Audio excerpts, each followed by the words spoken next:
Selamat datang di channel Indah Kirana, channel tentang alur cerita anime Donghua. Yang suka dengan alur ceritanya, jangan lupa subscribe ya guys, biar gak ketinggalan alur cerita menarik selanjutnya. Tanpa banyak bicara lagi, mari dengarkan alur ceritanya. Semoga terhibur. Bab 299, Iblis Tuahu. Kau gila, Yan Bing, yang telah terlempar ribuan mil, menghentikan tubuhnya dengan susah payah. Pertama-tama ia memuntahkan seteguk besar darah merah bercampur dengan potongan-potongan organ dalamnya. Setelah itu, ia mengangkat kepalanya untuk menatap iblis tuahu dengan wajah pucat. Ekspresinya ganas saat ia meraung marah. Namun, di hadapan raungan marah Yan Bing, iblis tuahu hanya menyeringai. Gigi putihnya yang menyeramkan memperlihatkan senyum mengejek, selain matanya yang mencibir. Hal ini menyebabkan hati Yan Bing menjadi semakin marah saat melihatnya. Iblis tuahu, apa yang kau lakukan bertentangan dengan perjanjian kita sebelumnya? Saat raungan marah Yan Bing terdengar, Maudi mengangkat pandangannya. Sepasang mata tua yang menyeramkan menatap tajam ke arah iblis tuahu. Ekspresinya sangat suram saat ia berbicara dengan suara yang dalam. Mendengar ini, iblis tuahu mengalihkan pandangannya dengan seringai di wajahnya. Tatapannya tertuju ke arah Mo di saat dia menyilangkan lengan di depan dadanya. Oh, kesepakatan? Kesepakatan apa? Saat kata-kata iblis tuahu keluar dari mulutnya, ekspresi Modi menjadi sedikit serius. Setelah itu, ekspresinya langsung menjadi jelek. Tangan yang tersembunyi di balik lengan bajunya perlahan mengepal. Modi sangat marah hingga wajahnya bergetar. Beberapa saat kemudian, dia berteriak dengan marah dengan suara dingin. Apa maksudmu dengan ini? Jangan bilang kau ingin memunggungi kami. Iblis tuahu sekali lagi tertawa dingin. Dia melirik Guli dan Cilin di sampingnya sebelum mengalihkan pandangannya dan tertawa mengejek. Jangan bilang kau tidak bisa melihat bahwa aku telah memunggungimu. Kau, kali ini, Maudi benar-benar marah. Ia menghirup udara dingin dalam-dalam seakan ingin meredakan amarah di dadanya. Tubuhnya yang kurus terus bergetar karena amarah di hatinya sudah membuatnya tidak bisa tenang. Baiklah, bahkan jika kau ingin berpaling dariku, tolong beri aku alasan. Akhirnya, Maudi menarik napas dalam-dalam dengan susah payah. Emosinya sedikit stabil, mata merahnya menatap iblis tuahu saat ia berbicara dengan suara yang sedikit serak. Iblis tuahu tertawa dingin. Tatapannya melirik Xiaoyan di sisi lain. Menyadari tatapan iblis tuahu, Xiaoyan tersenyum. Matanya dipenuhi dengan makna yang tak terlukiskan. Aturanku adalah jika aku mengambil uang seseorang, aku harus menyelesaikan masalah mereka. Karena aku telah mengambil uangnya, tentu saja aku harus bekerja. Tidak mungkin, akulah yang membuat perjanjian denganmu. Bocah itu tidak akan mengenalimu sebelum kau tiba di kota liar. Begitu si tua anehu berbicara, Maudi langsung berteriak dengan marah.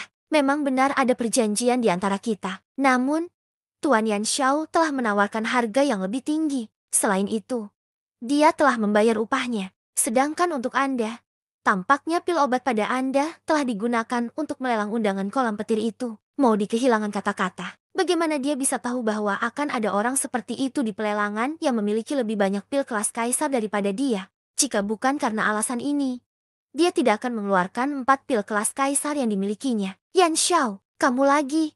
Yan Xiao, Maudi tanpa sadar meraung. Hatinya sangat marah. Namun, dia tahu bahwa dia bukanlah tandingan Xiaoyan apapun yang terjadi. Oleh karena itu, dia menoleh untuk melihat Muhan. Pada saat ini, satu-satunya orang yang hadir yang dapat menghadapi kelompok Xiaoyan adalah dia. Tuanmu, sudah cukup. Aku tidak menyangka bahwa kamu akan berani mengkhianatiku setelah diintimidasi olehku. Keberanianmu patut dipuji. Muhan menatap si tua anehu dengan ekspresi sedingin es saat dia berbicara dengan senyum tenang. Seolah-olah semua ini tidak penting. Si tua anehu sedikit mengernyit dan menyipitkan matanya. Tubuhnya bergerak sedikit ke belakang tanpa ada yang menyadarinya. Muhan tidak berminat untuk memperhatikan gerakan kecil si tua anehu. Dia mengalihkan pandangannya kembali ke Xiaoyan dan berkata sambil tersenyum. Namun, kamu cukup mampu. Tidak heran kaisar setengah bela diri bintang 7 itu tidak dapat menekanmu. Kekuatanmu memang telah melampaui tingkat kultivasimu. Tatapan mata Xiaoyan berubah dingin. Dia tidak berani ceroboh.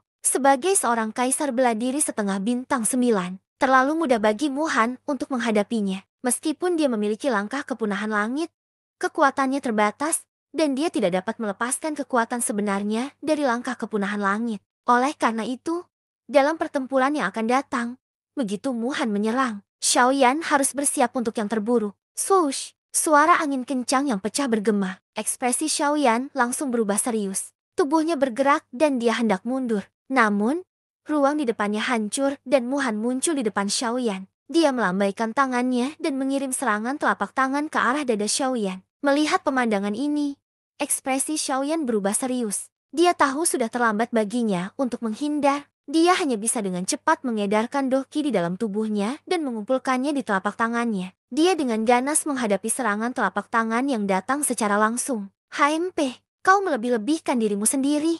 Dengan mendengus dingin, kekuatan telapak tangan Muhan segera melonjak. Doki yang bergolak menggumpal di telapak tangannya, memancarkan cahaya keemasan yang menyilaukan. Kemanapun telapak tangan itu lewat, ruang kosong itu akan hancur. Angin yang menakutkan menekan semua orang sampai mereka tidak bisa bernapas. Xiaoyan menghadapi angin astral yang ganas secara langsung dan tekanan di hatinya meningkat. Apakah ini kekuatan Kaisar setengah bintang 9? Seperti yang diharapkan, itu bukan sesuatu yang dapat dibandingkan dengan Kaisar setengah bintang 8. Xiaoyan berpikir dalam hatinya. Pada saat yang sama, doki di dalam tubuhnya dengan panik mengembun di telapak tangannya. Jika dia tidak menggunakan kekuatan penuhnya saat menghadapi seorang ahli seperti Muhan, satu-satunya hasil yang menantinya adalah kematian. Boom! Ketika kedua telapak tangan bertabrakan, doki yang mengerikan meledak dari telapak tangan mereka. Hanya dalam waktu beberapa napas, kulit Xiaoyan tiba-tiba menjadi pucat. Sebelum dia bisa bereaksi, dia terlempar oleh serangan telapak tangan Muhan. Setelah Xiaoyan menstabilkan tubuhnya dengan susah payah, dia tanpa sadar memuntahkan seteguk darah. Kulitnya langsung berubah pucat pasi dan auranya yang awalnya kuat dengan cepat melemah. Namun, dibandingkan dengan luka-luka di tubuhnya, yang lebih mengejutkan Xiaoyan adalah kekuatan Muhan. Bahkan seorang kaisar setengah bintang 8 tidak akan dapat dengan mudah menerobos serangan telapak tangan Xiaoyan. Namun, Muhan mampu menembus serangan telapak tangan Xiaoyan semudah menghancurkan rumput kering dan menghancurkan kayu busuk. Dari sini, terlihat betapa menakutkan kekuatannya. Seorang setengah kaisar bintang 9 memang bukan eksistensi yang bisa dibandingkan dengan setengah kaisar bintang 8. Sampai saat ini, separuh tubuh Xiaoyan masih dalam keadaan mati rasa. Ini semua berkat kekuatan tubuh fisiknya. Kalau tidak, jika itu adalah seseorang dengan tubuh yang lebih lemah, bahkan jika orang itu adalah setengah di bintang 7, kemungkinan orang itu setidaknya akan kehilangan lengannya di bawah telapak tangan Muhan. Melihat bahwa luka Xiaoyan tidak serius, Muhan tidak bisa menahan diri untuk tidak mengangkat alisnya sedikit saat dia berseru pelan. Jelas, dia juga sedikit heran dengan hasil serangan telapak tangannya. Namun, dia dengan cepat mendapatkan kembali akal sehatnya dan menatap Xiaoyan dengan tatapan heran. Matanya menyipit saat dia berkata dengan suara yang dalam. Aku tidak menyangka bahwa kamu tidak hanya memiliki kekuatan yang luar biasa. Kamu bahkan telah mengolah tubuh fisikmu sedemikian rupa. Ini dapat dianggap sebagai modalmu. Kan, tidak heran kamu dapat menerima seranganku secara langsung. Berbicara sampai titik ini, nada bicara Muhan terhenti sejenak saat dia menatap Xiaoyan dengan penuh minat. Setelah beberapa saat, dia terus berbicara. Namun, jika ini semua yang kamu miliki, itu masih jauh dari cukup. Silakan dan gunakan semua kemampuanmu. Izinkan aku untuk mengalami persis apa yang kamu, Yan Xiao, andalkan untuk mengalahkan kaisar setengah bela diri bintang 7, meskipun berada 4 bintang di atasmu. Setelah dia selesai berbicara, Muhan hendak berdiri dan menyerang lagi. Namun, pada saat berikutnya, dia mengerutkan kening lagi. Tidak jauh darinya, dua sosok dengan cepat terbang dan menghalangi jalannya. Kedua orang ini adalah Gule dan Cilin. Ketika mereka berdua muncul, tatapan mereka diarahkan pada Muhan saat mereka melepaskan doki mereka. Mereka bersiap untuk melawan Muhan kapan saja. Yan Xiao, kamu harus pergi dulu. Mari kita halangi dia dulu. Setelah itu, kita akan mencari kesempatan untuk pergi. Tepat saat Guli selesai berbicara, Muhan segera mendengus dingin dan berkata, HMP, pergi. Tidak seorang pun dari kalian seharusnya berpikir untuk meninggalkan tempat ini hari ini. Setelah dia selesai berbicara, hati Muhan bergerak dan kekuatan jiwa yang deras dengan cepat menyebar dari antara alisnya. Pada saat yang sama, tangan keriput di bawah lengan bajunya tiba-tiba melambai. Sinar cahaya keemasan melesat keluar dan dengan cepat mengelilingi seluruh ruang. Bab ke-300. Saat cahaya keemasan melesat keluar, wajah semua orang yang hadir dengan cepat menjadi serius. Ini adalah sebuah formasi. Mata Xiaoyan mengamati sekelilingnya dan tanpa sadar mengerutkan kening. Dalam sekejap mata, seluruh ruang tertutup oleh cahaya keemasan. Ratusan cahaya keemasan tersebar di ruang kosong. Di bawah kendali Muhan, Setiap gugusan cahaya keemasan menyebar untuk membentuk penghalang. Semua penghalang bergabung bersama dan menyegel kelompok Muhan, serta kelompok Xiaoyan di dalamnya. Meskipun Xiaoyan ingin menggunakan langkah kepunahan langit untuk meninggalkan tempat ini, penghalang telah disatukan. Terlepas dari seberapa cepat dia tidak dapat meninggalkan ruang ini. Wajah Gule dan Cilin tampak muram saat mereka melihat penghalang. Dibandingkan dengan seorang alkemis, seorang master formasi benar-benar menakutkan dalam pertempuran nyata. Kekuatan seorang alkemis adalah karena efek ajaib dari pil obat mereka. Mereka mampu menghidupkan kembali orang mati, membalikan keadaan, dan menyelamatkan nyawa. Di sisi lain, seorang master formasi dapat menggunakan keunggulan formasi untuk menyerang dan bertahan. Menggunakan serangan sebagai pertahanan dan pertahanan sebagai serangan. Dibandingkan dengan seorang alkemis yang menahan ketajamannya, ketajaman seorang master formasi benar-benar terekspos. Tubuh Xiaoyan bergerak dan tiba di depan penghalang. Meskipun kekuatan di tubuhnya masih ada, dia tidak terluka parah. Oleh karena itu, tangan kanan Xiaoyan terkepal erat saat tubuhnya berhenti. Lengan kanannya, yang baru saja pulih, sekali lagi dipenuhi dengan kekuatan. Doki dengan cepat terkumpul di telapak tangannya saat dia mengangkat tangan kanannya. Tubuh Xiaoyan sedikit miring ke samping dan tinjunya menghantam ke bawah dengan keras. Ledakan oktan, dentang, tinju ganas itu membawa kekuatan yang menakutkan saat menghantam penghalang. Pada akhirnya, suara jernih yang mirip dengan lonceng dipancarkan sebagai ganti riak melingkar yang tampak seperti gelombang air. Riak-riak itu menghilang dan penghalang kembali ke keadaan semula. Penampilannya yang tidak rusak menyebabkan hati Xiaoyan tanpa sadar sedikit tenggelam. Kekokohan penghalang ini jauh melampaui imajinasinya. Ledakan oktan Xiaoyan tampaknya tidak banyak berpengaruh di depan penghalang ini. Meskipun mampu menyebarkan sebagian energi pada penghalang, seluruh penghalang akan sekali lagi kembali ke keadaan semula dalam sekejap mata. Jika ini terus berlanjut, bahkan jika Xiaoyan meninju 100 kali, dia tetap tidak akan bisa menghancurkan penghalang itu. Ketika Guli dan Cilin melihat ini, mereka tidak bisa menahan perasaan sedikit dingin di hati mereka. Dengan kekuatan pertahanan penghalang ini, kemungkinan mereka bertiga harus menyerang bersama-sama untuk memiliki kesempatan menghancurkannya. Namun, Muhan tepat di depan mereka. Jika mereka ingin menahan Muhan, hanya Guli dan Cilin yang bisa bergandengan tangan. Hanya dengan begitu, mereka bisa menahan Muhan untuk waktu yang singkat. Begitu pertempuran berlanjut, mereka juga tidak akan sebanding dengan Muhan. Haha, aku menggunakan total 300 cakram formasi untuk membuat penghalang ini. Bahkan seorang kaisar bela diri setengah bintang 8 tidak akan mampu menerobosnya jika dia menggunakan kekuatan penuhnya selama 2 hingga 4 jam. Apakah kamu benar-benar berpikir bahwa kamu dapat menerobosnya dengan paksa? Mata Muhan menatap Xiaoyan saat sudut mulutnya terangkat menjadi seringai menghina. Sebagai kaisar bela diri setengah bintang 9 dan master formasi peringkat 3, dia memiliki keyakinan dan kepastian mutlak untuk dapat mengalahkan Xiaoyan. Mendengar kata-kata Muhan, hati Xiaoyan menjadi semakin berat. Meskipun kata-kata Muhan sedikit banyak dilebih-lebihkan, teror penghalang ini nyata. Xiaoyan tidak punya pilihan selain mengakui bahwa dengan kekuatannya saat ini, memang akan sangat sulit baginya untuk menerobos penghalang ini. Boom! Namun, tepat ketika hati Xiaoyan terasa berat, ledakan seperti guntur tiba-tiba terdengar dari belakang Xiaoyan. Wajah Xiaoyan dipenuhi dengan keterkejutan saat ledakan ini dipancarkan. Dia mengabaikan gelombang rasa sakit yang dipancarkan dari luka-luka yang tersisa di dalam tubuhnya. Tubuhnya tiba-tiba bergerak, dan langkah kepunahan langit dilepaskan. Setelah itu, dia berbalik dan mundur.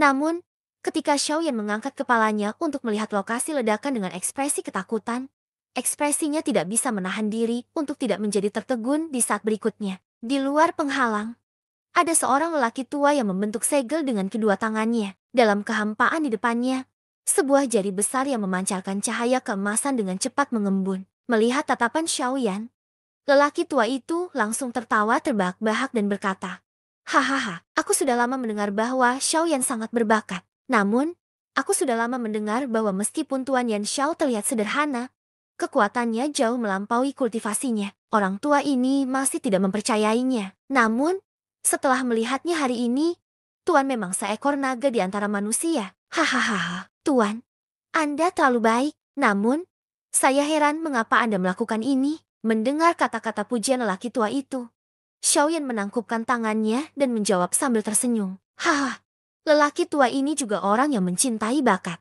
Melihat Tuan Yan Xiao dalam kesulitan, Saya bersedia membantu Anda. Kalau begitu, terima kasih banyak kepada Tuan karena telah membantu. Mendengar kata-kata ini, hati Xiaoyan langsung rileks. Setelah itu, senyum karena selamat dari bencana muncul di wajahnya. Dia buru-buru menangkupkan tangannya dan berterima kasih kepada lelaki tua itu. Haha, Tuan Yan Xiao terlalu sopan. Nama saya Zhongli. Tuan Yan Xiao bisa memanggil saya dengan nama saya. Orang tua ini tidak akan sopan dan memanggilmu saudara Yan Xiao. Saudara Zhongli. Xiaoyan langsung tertawa terbahak-bahak. Seseorang telah mengulurkan tangan membantu. Ini awalnya membuat Xiaoyan sangat terkejut. Saat ini, itu hanya bentuk panggilan. Tentu saja, Xiaoyan tidak akan ragu sama sekali. Setelah mereka berdua berbicara, jari besar di depan Zhongli benar-benar mengembun. Setelah itu, dia dengan santai menunjuk. Jari emas itu membawa aura yang menghancurkan bumi dan menakutkan saat itu dengan keras menghantam penghalang. Boom! Ledakan lain terdengar. Seluruh penghalang yang dibentuk oleh formasi itu segera bergetar. Gelombang demi gelombang riak energi dengan cepat menyebar di atas penghalang. Namun, meskipun demikian, penghalang itu masih utuh setelah kekuatan jari emas itu benar-benar habis. Melihat pemandangan ini, Zhongli tanpa sadar mengerutkan kening. Formasi Muhan ini memang sangat luar biasa. Zhongli, tidak disangka bahkan kau berani campur tangan dalam masalah orang tua ini. Bocah ini benar-benar telah memberi kalian semua keberanian yang besar. Wajah Muhan muram saat dia menatap Zhongli. Kata-katanya dipenuhi dengan penghinaan. Apakah kau benar-benar berpikir bahwa kau dapat mengalahkan orang tua itu hanya dengan kru beraneka ragammu? Teriakan rendah dan dalam terdengar. Kekuatan spiritual segera melonjak keluar dengan liar dari antara alis Muhan. Segel di tangannya dengan cepat berubah dan formasi besar yang menutupi seluruh ruang juga mulai berubah. Muhan melambaikan tangannya dan beberapa sinar cahaya melesat keluar. Mereka dengan cepat memasuki formasi dan menghilang. Dengan teriakan keras, tubuh Muhan tiba-tiba melesat dengan eksplosif ke arah Duo Guli. Pada saat yang sama, dia membalik telapak tangannya dan Doki berkumpul. Sebuah telapak tangan dilempar dengan keras ke arah mereka berdua. Bang! Gelombang Doki yang menakutkan dengan cepat menyapu keluar dengan mereka bertiga di tengah. Itu dengan keras menghantam penghalang dan membentuk riak melingkar. Setelah beberapa napas, lengan Muhan yang berbenturan dengan Duo Guli tiba-tiba bergetar. Doki yang menakutkan sekali lagi mengalir keluar dan dengan paksa menghancurkan Doki keduanya. Duo Guli juga terlibat ketika Doki mereka hancur. Mereka mengeluarkan erangan teredam. Wajah mereka agak pucat saat mereka dengan cepat mundur. Ketika tubuh mereka berhenti, telapak tangan di bawah lengan baju mereka bergetar tak terkendali. Kekuatan Kaisar Ban di bintang 9 memang menakutkan. Meskipun mereka berdua telah menyerang bersama, masih sangat sulit bagi mereka untuk menghalangi Muhan. Yan Xiao, cepat, hancurkan penghalang dan segera tinggalkan tempat ini. Jika ini berlarut-larut, orang ini akan menjadi serius. Pada saat itu, kemungkinan tidak ada dari kita yang bisa melarikan diri. Cepat! Teriakan keras Guli sekali lagi terpancar. Ekspresi Xiaoyan serius saat dia menoleh. Tatapannya sekali lagi tertuju pada penghalang di depannya. Meskipun hanya ada dia dan Zhongli, penghalang ini benar-benar luar biasa. Setelah diperkuat oleh Muhan sebelumnya, penghalang ini bahkan lebih sulit untuk ditembus. Sialan, aku tidak percaya bahwa aku tidak dapat menghadapi penghalang yang rusak ini ketika aku telah membunuh Kaisar Ban bintang 8. Melihat ekspresi yang semakin serius di wajah Duo Guli, Xiaoyan saat ini akhirnya menjadi sangat serius. Bersambung ke bab selanjutnya.